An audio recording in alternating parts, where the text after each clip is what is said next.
In order to calculate forces exerted by moving fluids and to calculate other effects of flow, such as transport, we must be able to describe the dynamics of flow mathematically.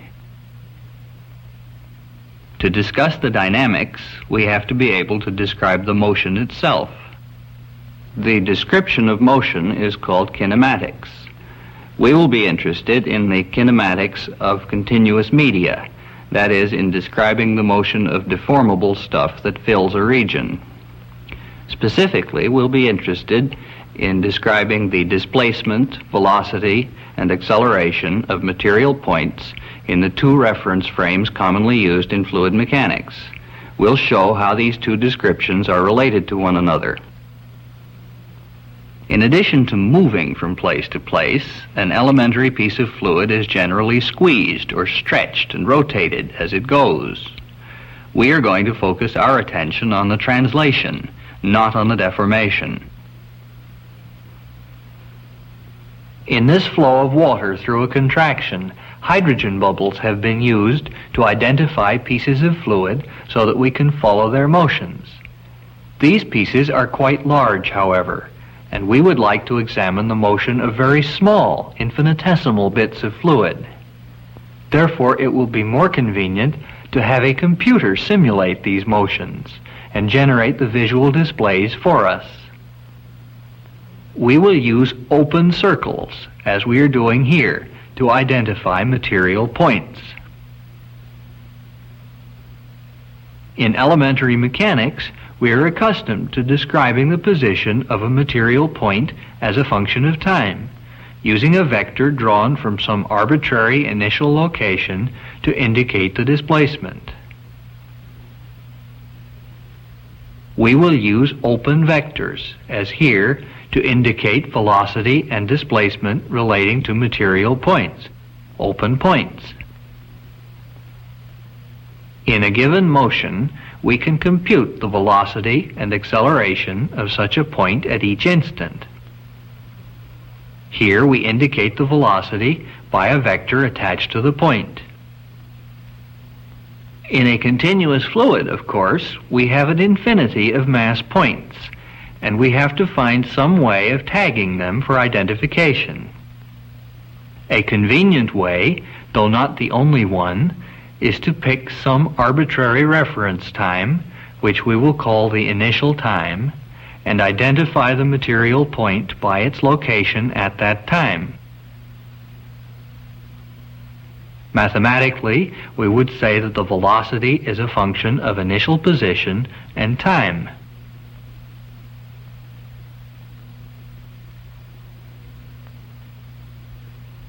To accord with this description, we have shown the vector attached to the initial position. We could show the vector attached to the moving point, or use both.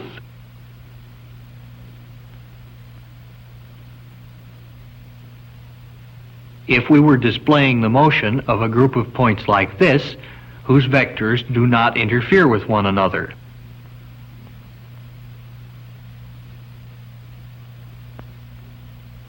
To display the whole motion, and in more complicated situations, we avoid interference by showing the vector only at the initial location.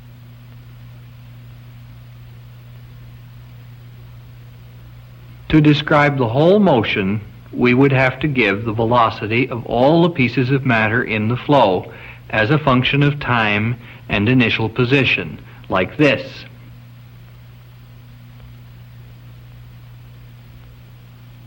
This description, in terms of material points, is called a Lagrangian description of the flow. Such coordinates are called Lagrangian, or sometimes material coordinates. From the Lagrangian velocity field, we can easily calculate the Lagrangian displacement and acceleration field.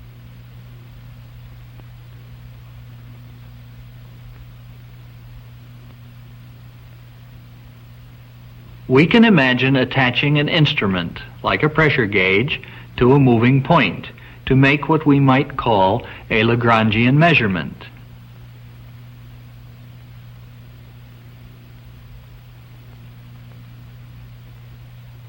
This sort of thing is attempted in the atmosphere with balloons of neutral buoyancy. If the balloon does indeed move faithfully with the air, it gives the Lagrangian displacement. Such Lagrangian measurements are actually very difficult, particularly in the laboratory.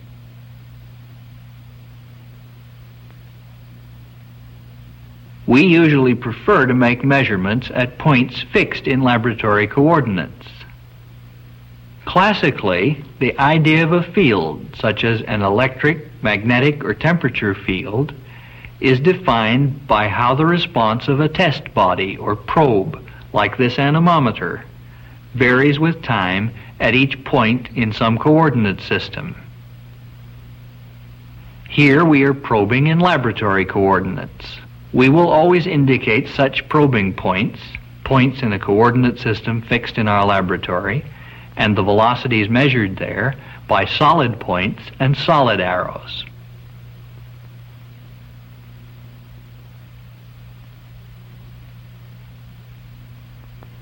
Here is a grid of points fixed in space.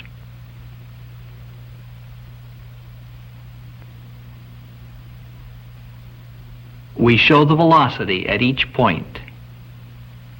A description like this, which gives the spatial velocity distribution seen by a probe in laboratory coordinates, is called an Eulerian description of the flow.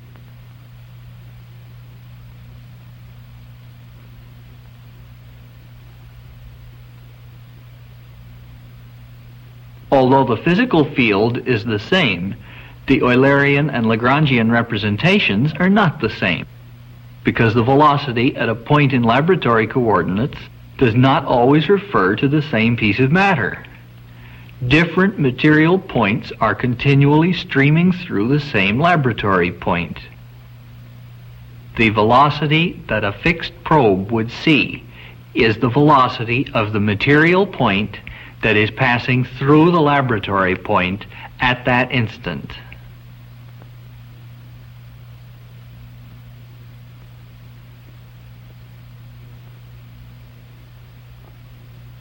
It's an advantage of the laboratory coordinates that there's often a frame of reference in which the Eulerian field is steady. Just as we simulated the flow in the contraction, we can simulate the flow under a free surface gravity wave like this. To make things clearer, we have rather exaggerated the wave amplitude. Let's take a closer look.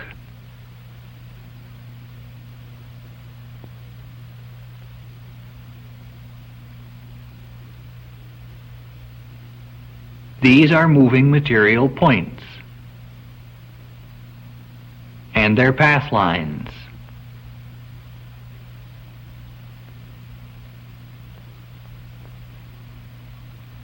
Here are the velocities of the moving points, the Lagrangian velocities attached to the points, and here also attached to their initial locations. In any flow, the Lagrangian field can only be steady if each material point always experiences the same velocity. This degenerate case only happens in a steady parallel flow. Here now is the Eulerian description. In this wave motion, neither the Eulerian nor the Lagrangian description is steady. In fact, they have an identical appearance.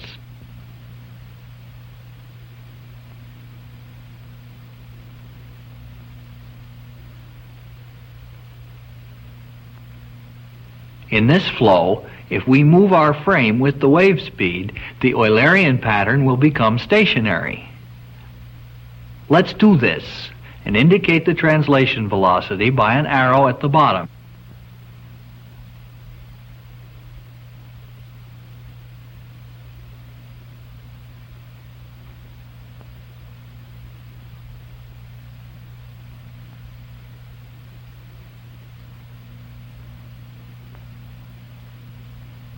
Now let's resolve the velocities into components.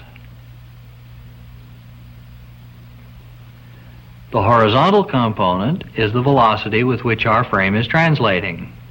The other component is the material point velocity in the original frame of reference.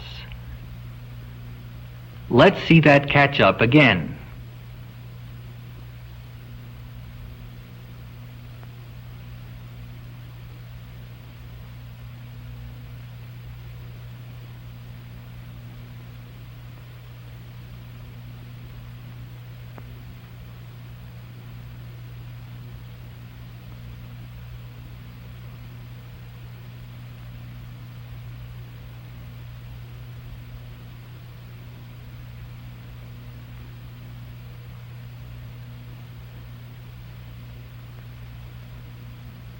The path lines, which are also streamlines in this frame of reference since the flow is steady, resemble the form of the free surface.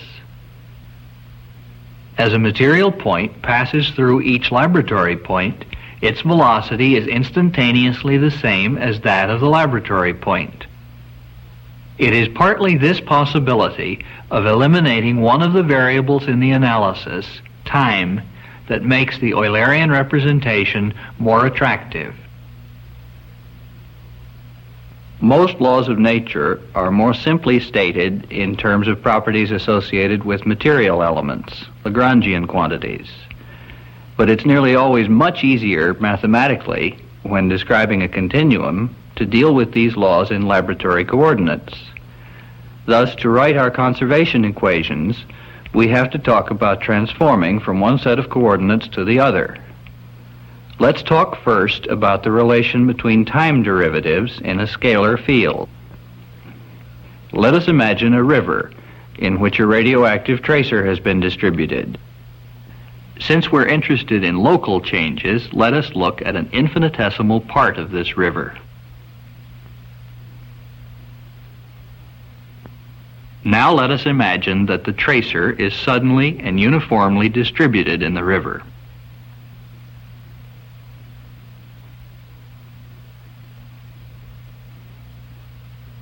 These dots that are gradually disappearing symbolize the tracer, which is gradually decaying everywhere.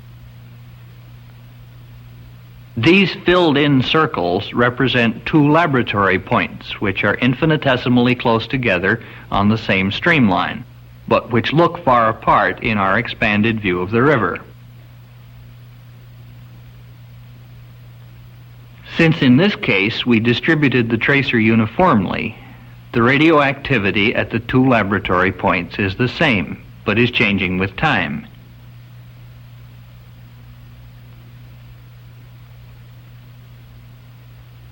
We can add radiation counters at the laboratory points.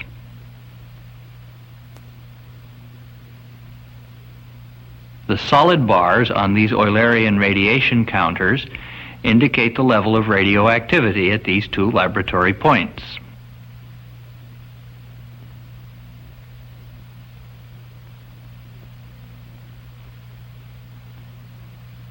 We can monitor the level experienced by a material point traveling from one laboratory point to the other by watching the open bar on the Lagrangian counter carried by it.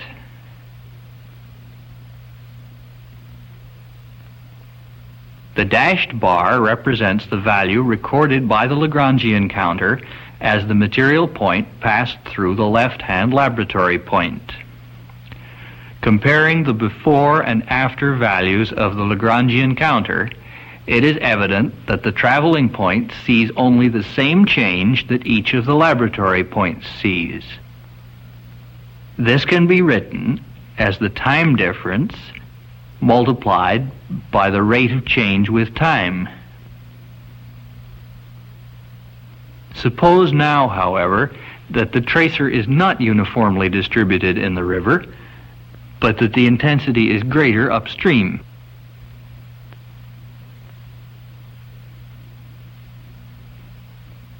Now the intensity at the downstream point is initially lower, and of course both are decreasing with time as before.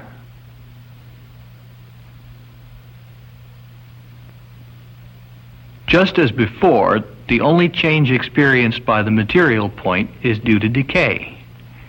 The change seen at a laboratory point is not, however, since new material of originally higher intensity is being swept past. To express the change experienced by a material point in Eulerian variables, we need two terms: the change of intensity with time at a fixed point, and the intensity difference between laboratory points at a fixed time. The total change when the material point has reached the right-hand laboratory point is given by the difference in level between the dashed counter on the left and the Lagrangian counter. The change with time experienced by either laboratory point is given by the difference in level between the dashed counter and the Eulerian counter on the left, and can be written, as before, as the time difference multiplied by the rate of change with time. The change due to the intensity difference between the laboratory points at any time is indicated by the difference in level between the two Eulerian counters, and can be written as the distance traveled multiplied by the spatial gradient in the direction traveled. The distance traveled can be written as the time difference multiplied by the magnitude of the velocity.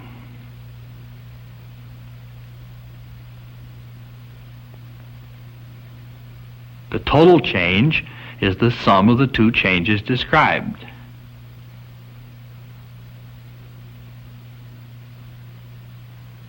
The material or substantial derivative is the name given to the expression multiplying the time difference. This is simply the rate of change with respect to time seen by the material point as it passes the laboratory point, expressed in laboratory coordinates. Since it's to emphasize that the material derivative is the rate of change seen by a material point as it passes a laboratory point, but expressed in laboratory coordinates. In vector notation, the velocity times the gradient in its direction can be written as the scalar product of velocity and the gradient.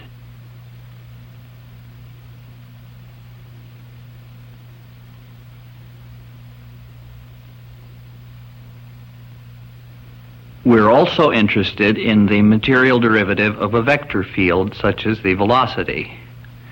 We're especially interested in that because the material derivative of the velocity gives an expression for the acceleration in a form which we need for the momentum equation. The expression that we just obtained for the material derivative of a scalar field would work just as well for each component of a vector field, but we can also show the material derivative of the vector field directly. Here are two laboratory points infinitesimally close to one another in a magnified view of an arbitrary steady flow. They lie on the same path line, and a material point is traveling from one to the other.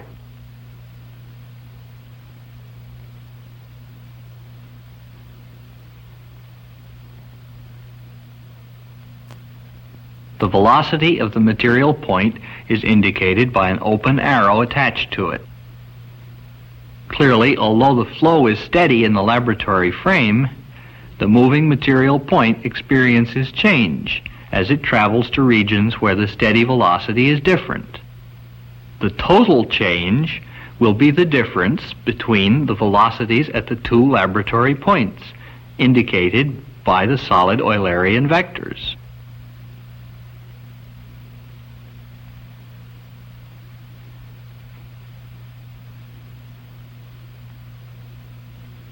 The amount of the change will be easier to see if we attach the Lagrangian vector to the left-hand laboratory point, taking as our initial or tagging time the time when the material point passes that laboratory point. The difference between the Eulerian vector and the Lagrangian vector at the left-hand point gives at each instant the change that the material point has experienced.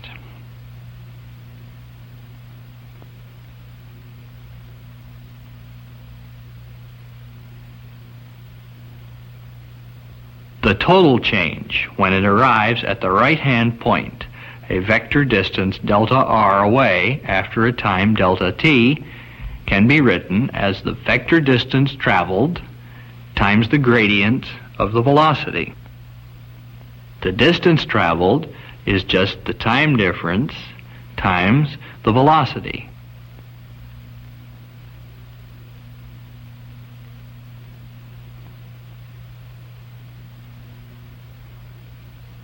Now, if the velocity of the entire flow changes with time, as it does here, the Eulerian vectors also change with time.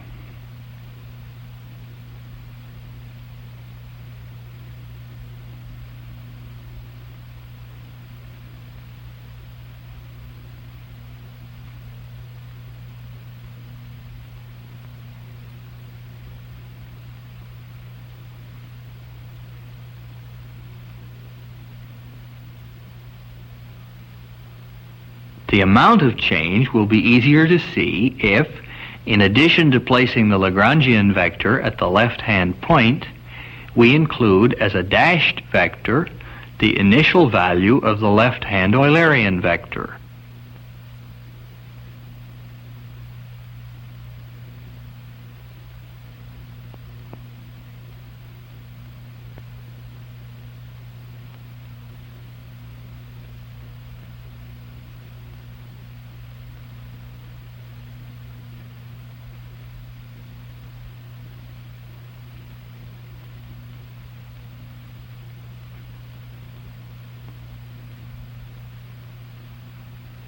Now, when the material point has arrived at the right-hand laboratory point, the total change it has experienced is given by the difference between the dashed vector and the Lagrangian vector. But this can be broken into two parts. The difference between the velocities at the left and right-hand laboratory points at this instant is given by the difference between the Eulerian and Lagrangian vectors on the left. The change each laboratory point has undergone during this time is given by the difference between the dashed and Eulerian vector on the left. The spatial velocity difference can be written as before as the time difference times the velocity times the gradient of the velocity. The temporal velocity difference can be written as the time difference times the rate of change with time at a laboratory point. To find the total change, we must vectorially add the two effects.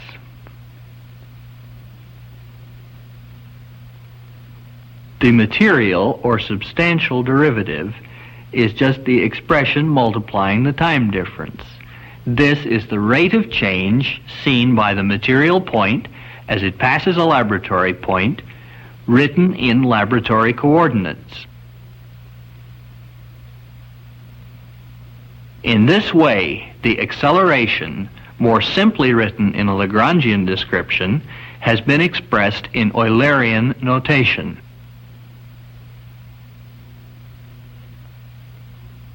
To summarize what we have seen, we can tag the material points in a flow by using their locations at some reference time, and then give their displacement, velocity, and acceleration as functions of time and initial position. This is called a Lagrangian description. Alternatively, we can define a coordinate system arbitrarily and probe to find the displacement, velocity, and acceleration at points fixed in that system. This is called an Eulerian description. This has the advantage that it is sometimes possible to find a system in which the flow is steady. It is also mathematically enormously more convenient. We nearly always write the conservation equations for a continuum in this Eulerian system. It has the disadvantage that we're not always referring to the same material point.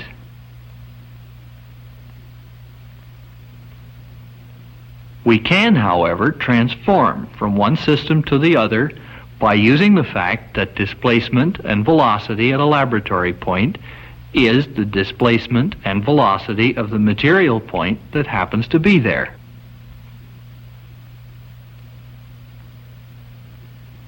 To express in Eulerian field variables the change experienced by a material point, we must take account not only of the change with time of properties at a fixed point, but also of the change of properties with position at a fixed time.